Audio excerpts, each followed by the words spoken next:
Willkommen in Dakar, Senegal. Von Hafen ut geht dat erstmal mit dem Bus durch die Stadt.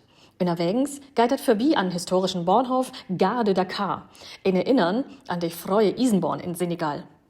Auch ein kurz Stopp an den Kag darf nicht fehlen. Und dann geht dat wieder non Marché. Hier gibt es allerhand Handarbeit zu entdecken. Bunte Gemälde, Holzschnitzereien, Musikinstrumenten, Stoffe und Souvenirs. Eins mit Fell lebt der Markt. Besonders auffallen sind die lütten Modellautos und recycelten Cola-Dosen.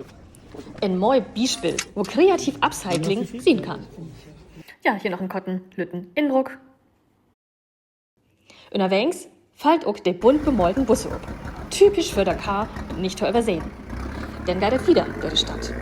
Man sieht hier modern Leben und einfache Verhältnisse dicht beieinander. Und dann steigt ein für das Afrikan-Renaissance-Monument. Mit 50 Meter Höhe ist das höchste Monument von Afrika. Das Monument soll den Abbruch von der Zukunft von Afrika symbolisieren.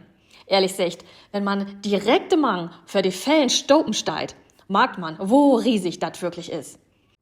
Tja, der einen mag Fotos, der anderen trainiert liegt's für das Monument. Auf dem Zurückweg geht das nochmal durch die Straßen von Dakar. Und mit jeder Kurve gibt das nochmal was Neues zu sehen. Genau das macht Dakar so spannend. Ja, auf dem Zurückweg geht das da noch an die Küste entlang. Und auch die Moschee kommt noch in den Blick.